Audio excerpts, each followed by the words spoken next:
सब लोग। आशा करते हैं आप सब लोग अच्छे होंगे। और अब तो उत्तर प्रदेश पुलिस का पेपर भी रद्द हो चुका है। तो हम लोग क्या करेंगे कि जो इसी का जो 2024 में ये पेपर हुआ है ये उत्तर प्रदेश पुलिस का, इनके हम सभी शिफ्टों का एक एक करके मैथ के सभी सवालों को सॉल्व करेंगे। ठीक है, तो हमने ये पेपर लिया है। ठीक है, जो 18 तारीख के फर्स्ट शिफ्ट का है ये पेपर। ठीक है, तो इसमें के जितने भी मैथ के क्वेश्चन हैं हम लोग कोशिश करेंगे सॉल्व करने की क्लास में। ठीक है, और ऐसे आपको अंदाजा भी लग जाएगा कि पेपर का लेवल क्या है और तरीका क्या है सॉल्व करने का, और कितना जल्दी से हम इसको सॉल्व कर सकते हैं। ठीक ना, तो इस पेपर को हम लोग सॉल्व करेंगे अभी। तो बने रहिए हमारे साथ और अच्छे से मन लगा के तैयारी करिए। इस बार बिल्कुल भी हार नहीं माननी है। अब तो आपको पता भी चल गया कैसा लेवल रहा है पेपर का, उसमें और थोड़ा झोंकिए अपने आप को, कहाँ कमी रही इस पेपर को दिए आप। तो इस बात को आके समझिए और लग जाइए, बिल्कुल अभी से लग जाइए। ठीक ना, बिल्कुल इंतजार नहीं करना है, अभी से लग जाना है। तो चलिए हम लोग सवालों को शुरू करते हैं। ये मैंने 18 तारीख के फर्स्ट शिफ्ट के पेपर को लिया है। ठीक ना, इसमें मैथ के क्वेश्चन को हम लोग सॉल्व करेंगे।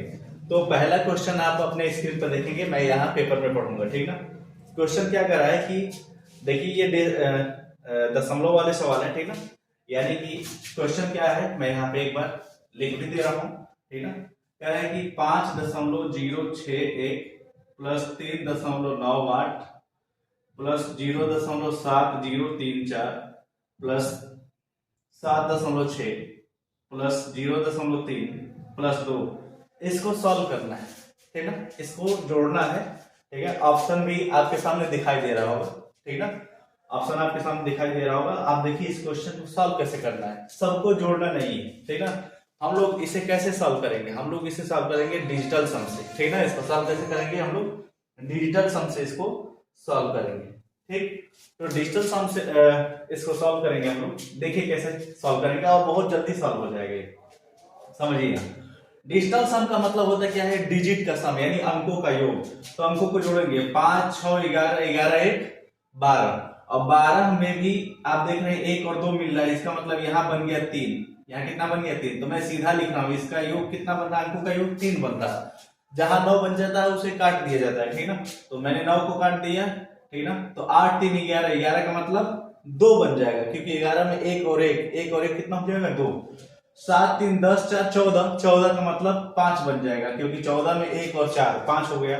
7 और 6 13, 13 का मतलब 4, 13 में 1 और 3 4 हो जाएगा। ये 3 अकेले है, इसके साथ जोड़ देते हैं 3, 2, 5। अब देखिए इसमें भी ये 5, 4, 9 बन गया, कट गया सीधी बात। 5, 2, 7, 3, 10 बन रहा है। और 10 का मतलब 1 और 0, कुल मिला के कितना बना, 1 बन गया। ठीक ना, कितना बन रहा है ये, 1 बन गया। तो हम इसका डिजिटल सम कितना लेकर आए हैं, 1 लेकर आए हैं। ठीक ना, इतना देर नहीं लगेगा, बस आपको समझाने में यही समय लग रहा है, नहीं तो आप अगर खुद से करेंगे तो इतना टाइम नहीं लगेगा।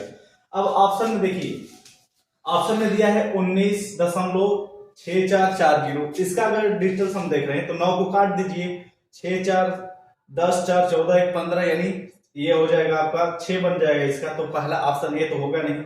ऑप्शन बी देखेंगे तो 9 कट गया, ऐसे ही 3 बार 4 है तो 12, 6, 18, 18, 1, 19, 19 का मतलब 10, 10 का मतलब यानी 1 और 0 कितना बन जाएगा, 1 बनेगा। बाकी भी देख लीजिए क्या और किसी का 1 बन रहा है, तो बाकी वाला ऑप्शन सी देखेंगे तो 9 कट जाएगा और इसमें 1 बचा, 6 बचा, 4, 7, 6, तो 6, 1, 7, 4, 11, 11, 7, 18, 6, 24, 24 का मतलब 6 हो जाएगा डिजिटल सम।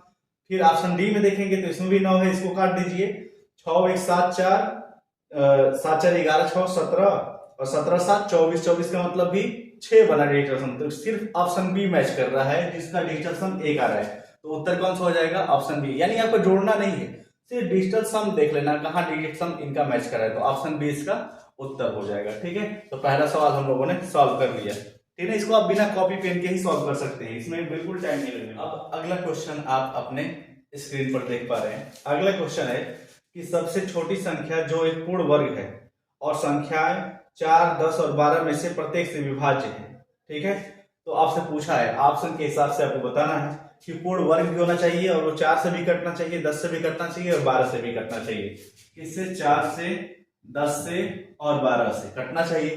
ठीक है, तो 4 का नियम क्या कहता है काटने का, 4 का नियम कहता है कि लास्ट के 2 अंक 4 से कटने चाहिए। 10 का नियम कहता है कि अगर अंतिम अंक 0 हो संख्या का तो 10 से कटेगा। 12 का नियम क्या कहता है, 12 का मतलब 4 गुणे 3, 4 का नियम आपने समझ ही लिया। 3 का नियम कहता है संख्याओं का योग 3 से कटना चाहिए। अब देखते हैं, और वो पूर्ण वर्ग भी होना है, ये भी ध्यान देना है। ऑप्शन के हिसाब से 2500 भी पूर्ण वर्ग है, 1600 भी है, 900 भी है, 930 का है, 1640 का है, 2500 आपका 50 का हो जाएगा और 400 हो जाएगा 20 का। लेकिन इसमें से देखना है, देखिए 0 तो सबके लास्ट में है तो 10 से तो कट ही जाएगा, ठीक है। 4 से भी सभी कट जाएंगे क्योंकि सभी के लास्ट में डबल जीरो है, डबल जीरो का मतलब 100 समझिए, और 100 4 से कट जाता है। अब देखना है 12 से कटेगा कि नहीं, और 12 में भी सिर्फ किससे देखना है, 3 से देखना है। 3 से कौन कटेगा आप खुद बताइए। 2500 के अंकों का योग 7 होगा, 1600 के अंकों का योग भी 7 होगा, 400 के अंकों का योग 4 होगा और 900 के अंकों का योग 9 होगा। 9 3 से कटता है कि नहीं कटता है, सिर्फ 9 3 से कटता है। इस ऑप्शन में देखेंगे हम लोग तो 3 से कौन कटेगा, 9 कटेगा। इसका मतलब कौन हो जाएगा, ऑप्शन बी हो जाएगा। तो दूसरा सवाल भी हम लोग का समाप्त हो गया, ठीक ना। तो अब बढ़ेंगे हम लोग अगले प्रश्न की तरफ, ठीक है। तो चलिए अब अगला प्रश्न आपके स्क्रीन पे आ गया। अगला प्रश्न है कि दो संख्या दिया है जो कि 3 और 5 के अनुपात में है। यदि प्रत्येक में से 6 घटा दिया जाए तो नई संख्या 9 17 के अनुपात में हो जाती है। तो छोटी संख्या क्या है, देखिए 3 और 5 के अनुपात में है, प्रत्येक में से 6 घटाना है तो ये 9 और 17 के अनुपात में हो रही है। सबसे पहले देखिए इसका अंतर कितना हो रहा है, इसका अंतर 17 9 का अंतर 8 और इसका अंतर कितना है 2। तो हम इसमें 8 का गुणा कर लेंगे, इसके अंतर वाला इसमें गुणा, इसका अंतर वाला इसमें गुणा और इसमें हम लोग 2 का गुणा कर लेंगे, ठीक है। तो ये कितना मिला, ये मिल गया 24 और ये मिल जाएगा 40, ये मिल जाएगा 18 और ये मिल जाएगा 34। अब देख रहे हैं आप, ठीक है, कि 24 में से कितना घटा है, 6 घटा है और 40 में से भी कितना घटा है, 6 ही घटा है, तो 34 हुआ है। और सवाल में भी क्या कह रहा है कि 6 घटा दिया जाए, इसका मतलब ये 6 जो है हमारे 6 के बराबर है, जो सवाल में कर रहे हैं उसके बराबर है। तो 6 की वैल्यू 6 है तो 1 की वैल्यू 1 हो जाएगी।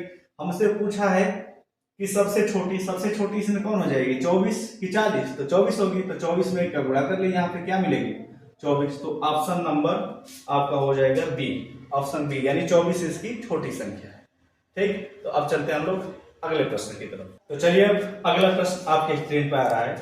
क्या कर रहा है कि यदि ए बी का 250% है तो बी ए प्लस बी का कितना परसेंट है।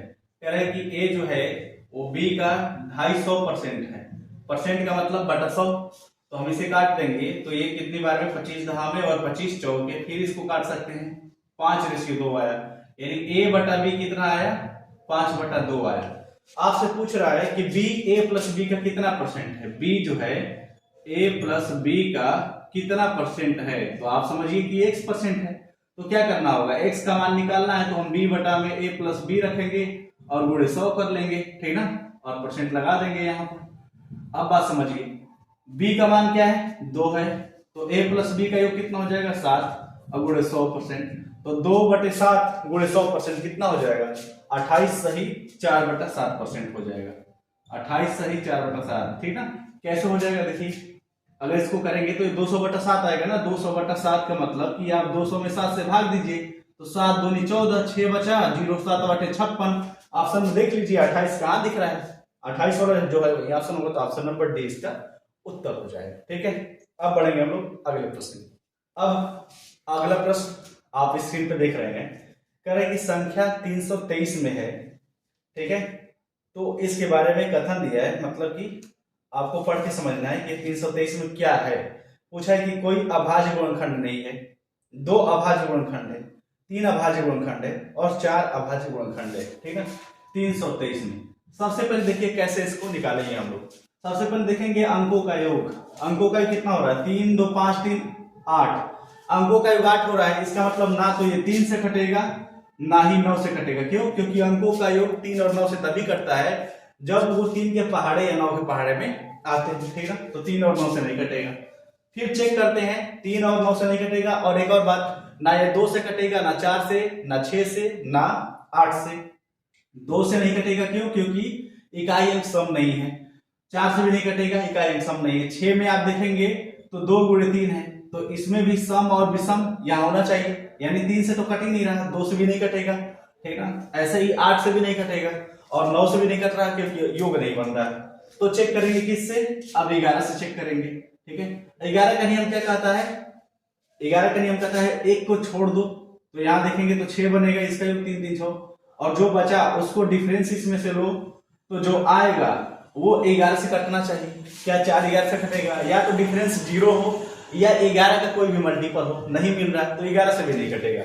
ठीक, अब 11 से नहीं कटेगा तो अब आगे क्या? अब आगे आपके पास 13 है, 17 है, 19 है। 15 से नहीं चेक करना है क्योंकि उसमें 5 है और 3 है। 3 से तो ऐसे ही नहीं कट रहा, 5 से भी नहीं कटेगा क्योंकि क्या ये 5 या 0 होना चाहिए। तो 13 और 17 में आप देखेंगे अगर 13 17 का गुणा करेंगे तो 7 21 इकाई अंक 1 मिल रहा है, ये नहीं होगा। अब बचा कौन? 17 और 19, तो 9 7 63 इकाई अंक 3 मिल रहा है, शायद ये हो जाए। अब चेक कर लेते हैं सीधी बात, ठीक है ना। तो 17 और 19 को हम गुणा कर लेते हैं यहाँ पर, तो कितना हो जाएगा? देखिए 17 9 153, 15 17 कम 17 15 कितना हो जाता है? 32। तो क्या आएगा? 323 आ गया, यानी 17 और 19 पर।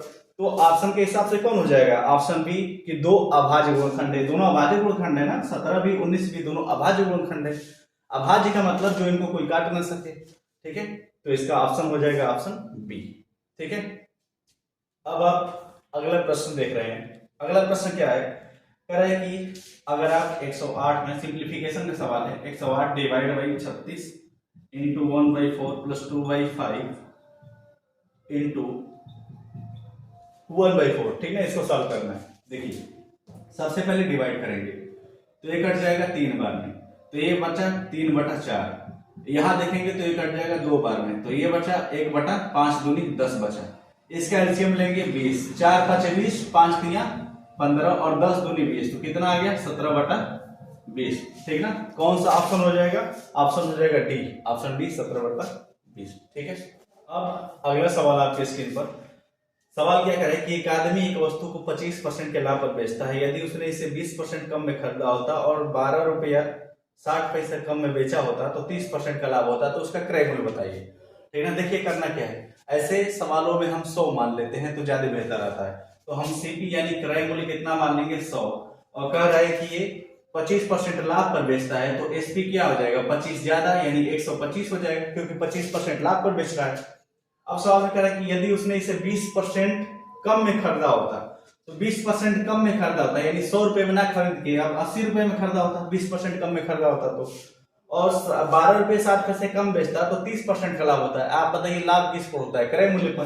क्रय मूल्य अब 80 है और इस पर अगर 30% का लाभ कमाएगा यानी इसे 130% पर बेचना चाहेगा। 130% कितना हो जाएगा? 13/104 हो जाएगा। इसका मतलब पहले बेच रहा था 125 में, अब बेच रहा है 104 में। कितना कम में बेच रहा है? आप कहेंगे 21 रुपया कम बेच रहा है, और सवाल में कितना कम बेच रहा है? सवाल में कम में बेच रहा है 12 रुपया 60 पैसा में, ठीक है। तो अब इसको हमें निकालना है 100 का वैल्यू, तो हम निकाल लेते हैं पहले 1 का वैल्यू। 1 का वैल्यू कितना हो जाएगा? इतना हो जाएगा, बटा में 21, बटा में 21 हो जाएगा। हमें 100 का क्यों निकालना है? क्योंकि क्रय मूल्य पूछा है। क्रय मूल्य हमारा शुरुआती क्या है? 100 है। तो 100 का निकालने के लिए क्या करेंगे? हम इसमें 100 का गुणा कर लेंगे। 100 का गुणा कर लेंगे तो अब क्या हो जाएगा? ये हो जाएगा 1260 बटा में 21। 21 का पढ़ा 6 बार पढ़ेंगे तो 126 आ जाएगा, यानी उत्तर हो जाएगा 60, ठीक है। तो ऑप्शन नंबर ए इसका सही उत्तर है, ठीक। अब अगला सवाल आपके स्क्रीन पर क्या दिखाई दे रहा है? साझेदारी से संबंधित सवाल है। कह रहे हैं कि अभिषेक, विमल और चिन्मय साझेदारी में शामिल होते हैं। अभिषेक विमल के निवेश से 3 गुना अधिक निवेश करता है और विमल चिन्मय द्वारा किए गए निवेश का 2/3 निवेश करता है, और वर्ष के अंत में अर्जित लाभ 5500 रुपए है, तो चिन्मय का हिस्सा कितना है? ठीक है, देखिए आराम से इसको बहुत आसानी से निकालेंगे। कौन कौन है? एक अभिषेक है, एक विमल है और एक चिन्मय है, ठीक है ना। 3 लोग व्यक्ति हैं। कह रहा है कि अभिषेक विमल के निवेश से 3 गुना अधिक और विमल चिन्मय के निवेश का 2/3 कर रहा है, ठीक है ना। कौन? विमल किसका? चिन्मय का 2/3 कर रहा है। तो हम इसी को मान लेते हैं कि इसने 3 निवेश किया है और 3 का 2/3 करेंगे तो इसका आ जाएगा 2। 3 का 2/3 कितना होगा? 2, यानी विमल ने 2 निवेश किया है, चिन्मय ने 3, और अभिषेक ने विमल का 3 गुना निवेश किया है। तो विमल का 3 गुना 2 का 3 गुना कितना हो जाएगा? 2 का 3 गुना 6। अब एक बार बताइए, सवाल में समय नहीं दिया है, वर्ष के अंत में सिर्फ कहा है, इसका मतलब सभी लोगों का समय बराबर है, ठीक ना। सबका अलग अलग समय दिया है, समय बराबर है। तो लाभ बराबर क्या होता है? पूंजी गुणे समय, ठीक है, यानी निवेश गुणे समय ही लाभ होता है। तो ये निवेश हो गया इनका, और समय सबका बराबर है, ठीक है ना, समय सबका एक एक साल है। वर्ष के अंत में सबका एक एक साल हो जाएगा समय, क्योंकि वर्ष के अंत में कुल मिला के एक साल होता है।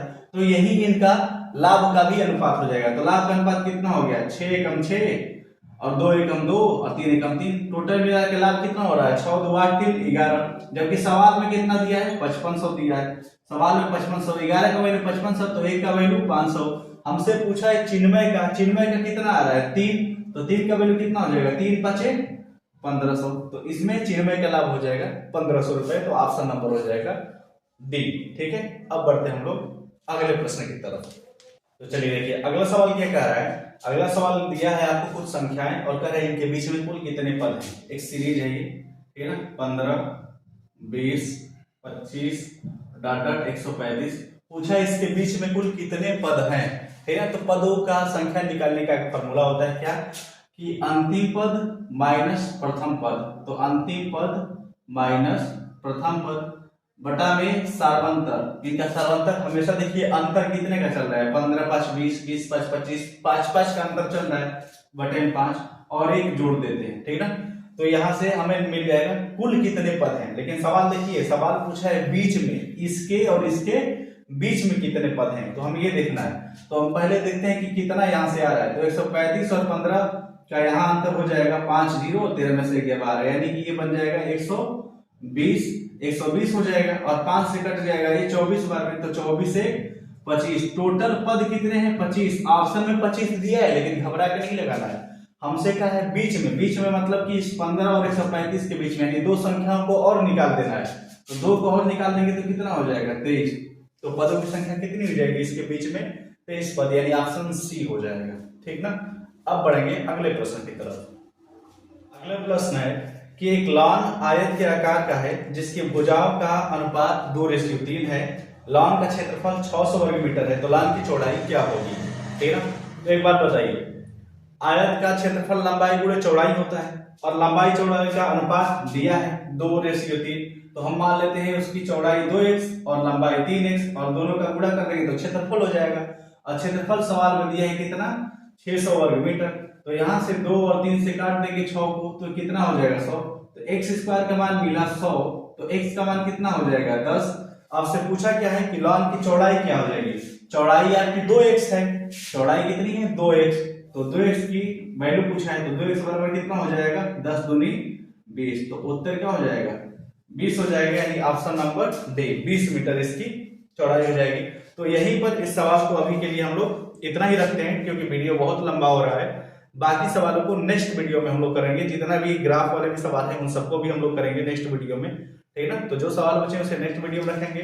जुड़े रहिए हमारे साथ। ऐसे ही चारों शिफ्ट का, यानी कि आपका 17 तारीख का दोनों शिफ्ट और 18 तारीख की दोनों शिफ्ट का सभी क्वेश्चन को हम लोग वीडियो में लेकर आएंगे, ठीक है। तो मिलते हैं नेक्स्ट वीडियो में। धन्यवाद, ख्याल रखिए, मस्त रहिए और तैयारी में लगे रहिए।